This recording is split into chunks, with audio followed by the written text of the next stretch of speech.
Here is what the British Empire wants you to believe about the Indian Railways. In the 1840s, a visionary governor-general named Lord Dalhousie looked at the vast, disconnected subcontinent of India. Hundreds of millions of people, separated by jungle, river, and mountain. And he had an idea. Britain would bring the Industrial Revolution to India. Britain would build railroads. Britain would modernize a civilization that had existed for 4,000 years, and it would do so, largely, as a gift. That's the story.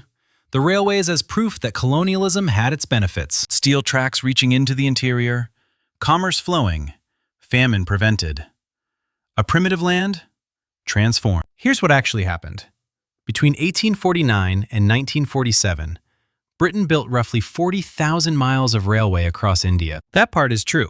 What's not in the textbooks is who paid for it, who profited from it, and what it was actually designed to do. Every mile of those tracks was funded from Indian taxpayers' money.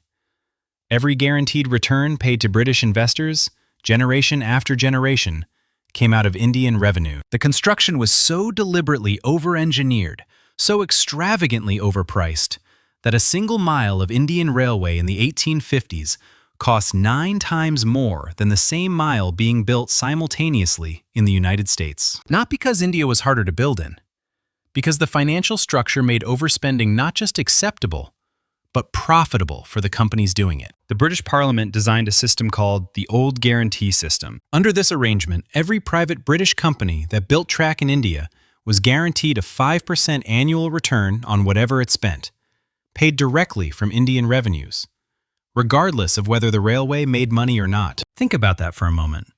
If you spend more, you earn more. If your railway loses money, the Indian government covers the gap. If it makes money, you keep the profits. It was, as one contemporary British critic called it at the time, private enterprise at public risk. And the risk was enormous. By 1869, just 15 years into serious construction, the Indian government had already paid out £30 million in guaranteed interest to British shareholders. The railways at that point were earning less than 1% of their capital in actual revenue.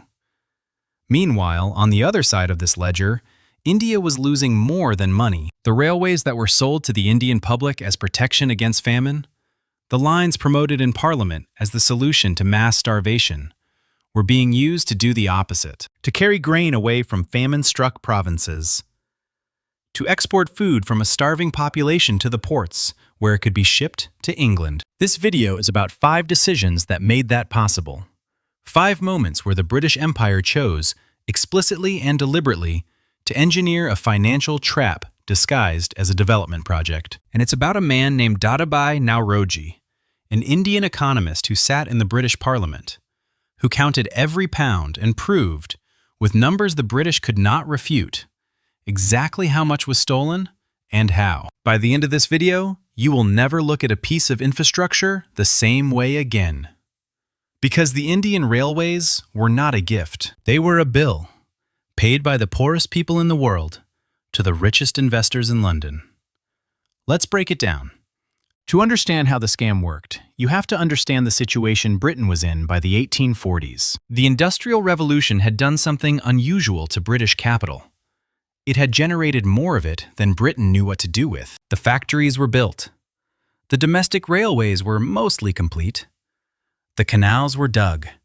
British banks and investors were sitting on enormous pools of capital looking for somewhere, anywhere, to earn a return. India, under the control of the British East India Company, represented 300 million potential customers, vast agricultural wealth, and almost no modern infrastructure. It was, from a financial perspective, irresistible.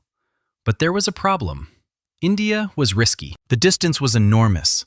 The terrain was unfamiliar. British investors weren't sure they would see their money again. So the companies that wanted to build Indian railways went to the British Parliament, and they lobbied for something extraordinary. They wanted the government to guarantee their returns, not just offer them the chance to profit, but guarantee it. Remove the downside risk entirely. Hand it to someone else. Hand it, specifically, to the Indian taxpayer. In 1849, Parliament agreed. The Old Guarantee System was born.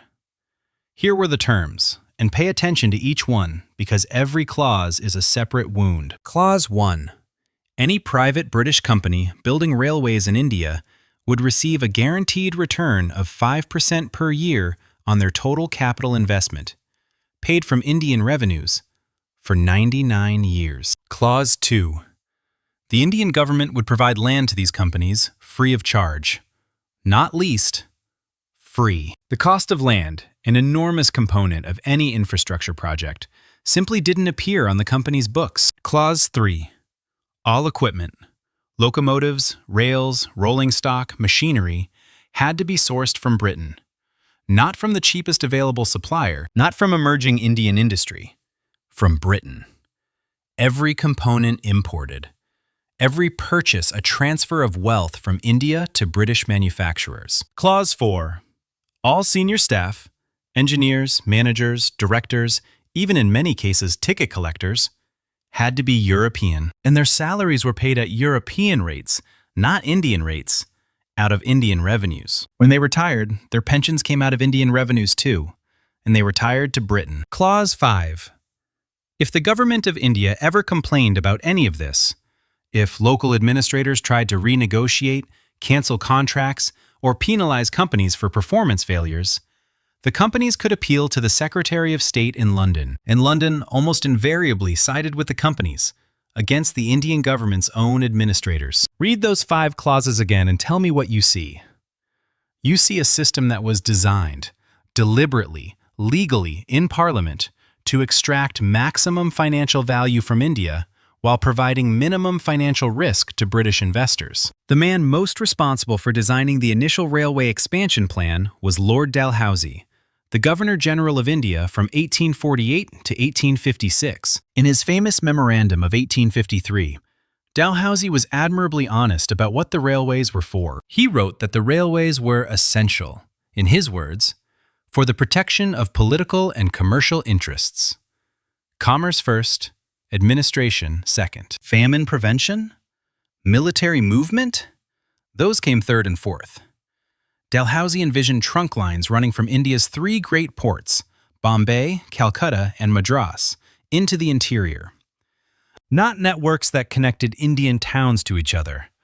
Not routes that served Indian commerce, routes that connected the agricultural heartland of India to the ports from which its raw materials could be shipped to Britain. Cotton from the interior to Bombay, jute from Bengal to Calcutta, grain from the Punjab to Madras.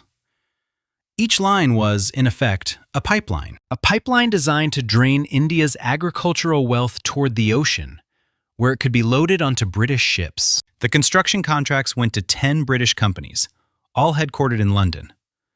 Their shareholders were the British financial elite, retired military officers, merchant bankers, the Rothschild family, the Barings. By 1870, Indian Railway shares had absorbed up to 1/5 of all British portfolio investment. They offered twice the return of British government bonds. They were the safest, most profitable investment in the world. And every penny of that safety, every penny of that profit, came out of the pockets of Indian farmers who would never ride the trains their taxes built. Now let's look at the 5 decisions that made it all possible. Decision number 1. The guarantee that made overspending profitable. The first decision, and the one that made everything else possible, was the structure of the 5% guarantee itself. Here is why it was so catastrophically designed. Under the old guarantee system, companies received 5% of their total capital investment per year, regardless of revenue. That phrase, total capital investment, is the key. It means the more you spend building the railway, the more you earn from the guarantee. If you spend £1 million building a line, you earn £50,000 a year from the Indian government. If you spend £10 million on the same line, maybe because you chose more expensive materials, or took longer to build it, or paid your engineers at double the going rate, you earn £500,000 per year. Forever. For 99 years. There was no incentive to build cheaply. There was every incentive to build expensively. Academic economists later confirmed exactly what you'd expect. Construction costs under the guarantee system were wildly, systematically inflated. The initial estimate for railway construction in India was around £8,000 per mile for a single track line. By the time the first major lines were complete, the actual cost had risen to between £17,000 and £20,000 per mile. For comparison, in the United States during the same period, a mile of comparable railway was being built for approximately £2,000. India was paying 9 times the American rate. Not because India was 9 times harder to build in, because the financial system gave the companies no reason to care what anything cost. One observer of the time called it a veritable bonanza for British business. They weren't wrong. Indian railway shares were, by the 1860s, the single safest investment in the British financial market, offering twice the return of British government bonds with essentially zero downside risk. Every penny of the upside went to London. Every penny of the downside was borne by Indian taxpayers who had no vote, no parliament, and no say. By 1869, the Indian government had paid out £30 million in guarantee payments to British shareholders. The railways at that point were earning, in actual traffic revenue, less than 1% of their capital annually. The gap between what they earned and what they promised was being filled year after year by Indian taxes. The Famine Commission of 1880 would later argue that what India needed was not more railways, but irrigation. In 1902, the comparison was stark. 226 million sterling had been invested in Indian railways, while only 24 million had gone to irrigation. The railways got 10 times the investment of the water systems that actually fed people. But there's a deeper irony here. The commission that recommended more railway construction to prevent famine? Its chairman was Sir Richard Strachey. And by the time later commissions had to explain why the famines kept happening despite the railways, Strachey was the chairman of India's largest railway company, personally collecting 5% on his capital every single year from Indian revenues. Decision number 2. The price tag nobody could question. The second decision was structural.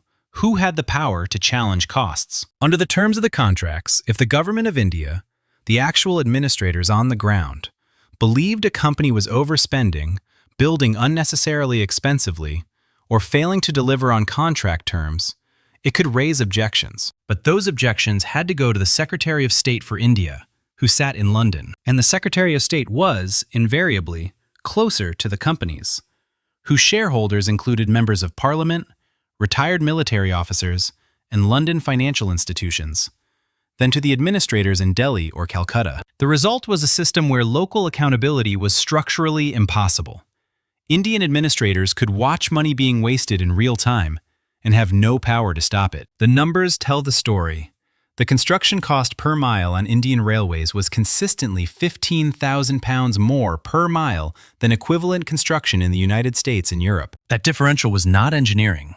It was not geography. Multiple historians have confirmed that Indian terrain, while challenging, was not fundamentally more difficult than comparable American or Australian construction of the same era. In fact, after 1880, when the Indian government took over direct construction, bypassing the guarantee companies, costs fell dramatically and construction quality improved. The evidence that the overpricing was structural, not environmental, is in those numbers. The British government, when pushed by critics, and there were critics, including some in Parliament, argued that the guarantees were necessary to attract capital to a risky venture. But economists of the era, including William Thornton, pointed out that British capital was so abundant in the 1850s and 1860s that it would have flowed to India even without the guarantees. England was, as Thornton put it, desperately seeking an outlet for surplus capital.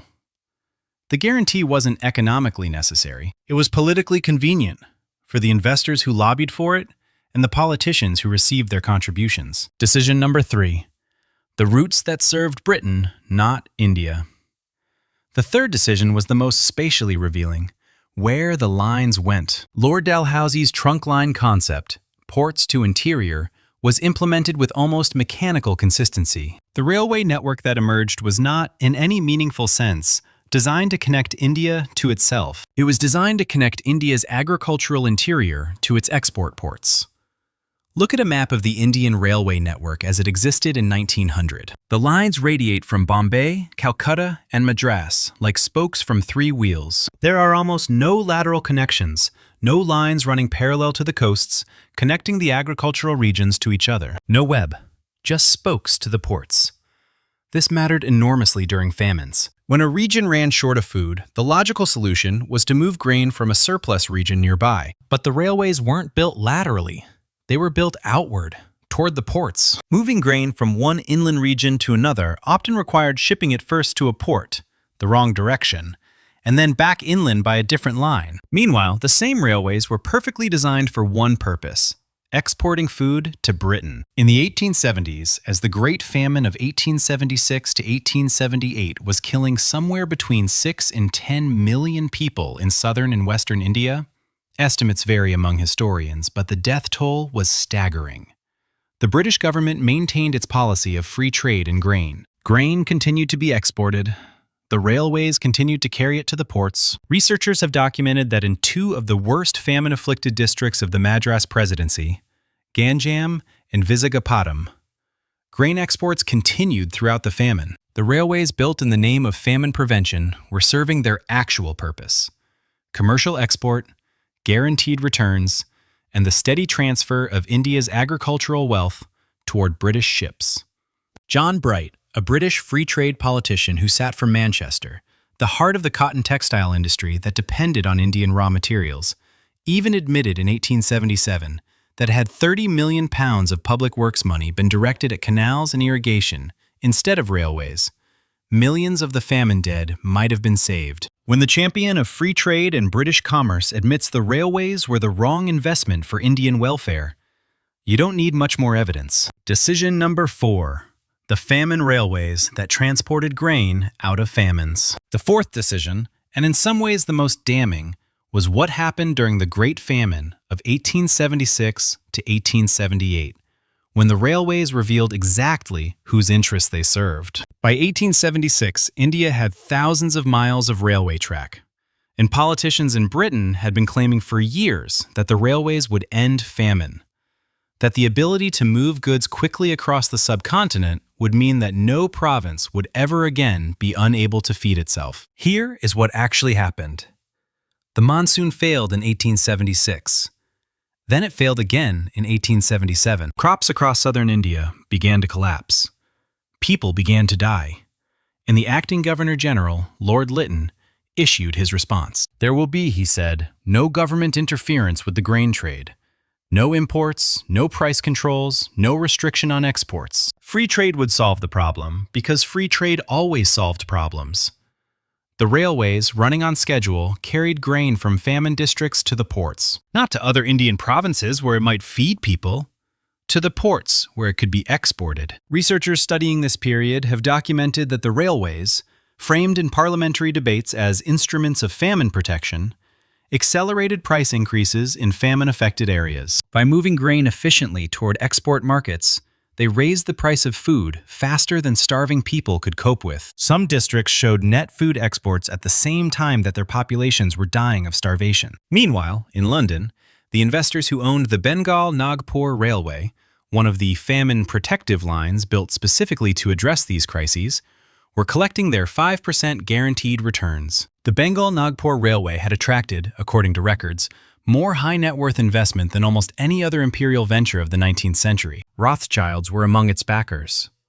Members of Parliament were investors. The same people designing famine relief policy were collecting dividends from the railways those policies protected. The estimated mortality from the Great Famine of 1876 to 1878 ranges widely among historians, from 5 to 10 million deaths. Later research has suggested 8 million is a defensible central estimate.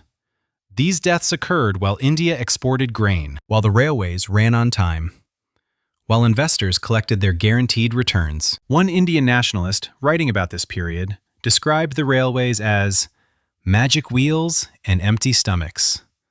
The wheels turned, the stomachs stayed empty, the dividends were paid. Decision number 5. The drain that now Roji counted. The fifth decision, or more precisely the fifth consequence, was what happened to all that money. In 1867, an Indian economist, politician, and eventually member of the British Parliament named Dadabhai Naoroji stood before the East India Association in London and introduced an idea he called the drain of wealth. His argument was simple, precise, and devastating. India, he said, was not poor because of natural disadvantage. India was poor because its wealth was being systematically removed. Not stolen in the conventional sense, not by thieves in the night, but through legal mechanisms, official policy, and contractual obligation. Railway profits, management fees, salaries paid to British staff and repatriated to Britain, pension payments from Indian revenues, the guaranteed interest payments flowing annually from Indian taxes to London shareholders. Naoroji spent decades calculating the numbers. He estimated, in different years, that the annual drain from India to Britain ranged from 30 to 40 crore rupees, an enormous sum by any measure of the era. He was meticulous, he was specific, and he was in Parliament, where the British government couldn't simply dismiss him. The railway numbers alone were enough to indict the system. By 1908, the British government had invested £274 million in Indian railways, every penny of which came from Indian taxpayers. By 1900, according to one estimate drawing on Naoroji's work, approximately £350 million had been remitted to Britain as profits from Indian railways alone. Between 1858 and 1900. £350 million from a country where, as Naoroji documented, the tax burden on Indians in 1886 was 14% of total income, more than twice the rate in Britain itself. Taxes paid by some of the world's poorest people to generate guaranteed returns for some of the world's wealthiest investors. The railways absorbed a fifth of all British portfolio investment in the 20 years after 1853. Almost none of that investment originated in India. 90% of railway shareholders were British. The technology was British. The locomotives were British. The steel rails were British. The profits were British. India provided the land for free. The labor at near starvation wages. The taxes that paid the guarantees. And ultimately, the people who starved when the trains carried their food to the ports. Modern economists studying this period estimate the total drain from India to Britain over the colonial period at figures that are almost incomprehensible. One widely cited academic study published in 2018 estimated the figure at approximately $45 trillion in current values, calculated from trade records, tax data, and financial transfers over the period 1765 to 1938. That's a contested figure, and economic historians debate the methodology. But even the most conservative estimates of the railway's specific financial impact on India confirm what Naoroji showed with his numbers. The system was designed to take, not to give. So here's the lesson that the history books don't want to teach you. The Indian railways were not a triumph of engineering. They were a triumph of financial engineering and a disaster for the people who paid for them. Every element that made them look like generosity was actually a transfer mechanism. The tracks were real. The trains ran. The subcontinent was connected. All of that is true, but the structure beneath it, the guarantee system, the overpriced construction, the export routes, the staffing policy, the repatriated profits, was designed from the first day to ensure that any value the railways created flowed to London, and any risk or cost was borne by India. The contrarian lesson here isn't that infrastructure is bad. It's that infrastructure serves whoever controls the financial terms on which it's built. The old guarantee system is not a historical curiosity. It is a template. Variations of it appear in modern development finance, in infrastructure loans with embedded technology procurement conditions, in contracts that guarantee returns to private investors from public revenues. The names are different. The mechanisms are recognizable. Whenever you see a mega project being built with guaranteed returns, subsidized by public money, with procurement rules that direct spending back to the investor's home country, you are looking at a structure that Dalhousie, Rothschild, and the East India Company would recognize immediately. The Indian railways were built in the 1850s. they were still extracting guaranteed returns from Indian taxpayers in the 1920s. 70 years of contractual obligation, locked in by parliamentary vote, defended by the Secretary of State, paid by farmers who had no voice in the matter. That is the power of a financial structure. It outlasts the men who designed it. It outlasts the political arguments about whether it was fair. It just keeps paying to whoever holds the guarantee. Now here's what makes the story even darker. The man who designed the old guarantee system, the man who set Britain on this path in India, went on to build another railway. Not in India, in a different part of the world entirely. A project that would make the Indian railways look like a dress rehearsal. His name was Ferdinand de Lesseps. And the railway wasn't a railway, it was a canal. The Suez Canal had already made him the most famous engineer in the world, the man who connected the Mediterranean to the Red Sea, the man who compressed the empire, the man every government wanted for its next project. So when de Lesseps announced he would build a canal through the jungles of Panama, the project that would link the Atlantic to the Pacific, the French public believed him. 800,000 French investors put their life savings into his company. He had already done the impossible once. This time, the impossible killed him and nearly destroyed France. That's next.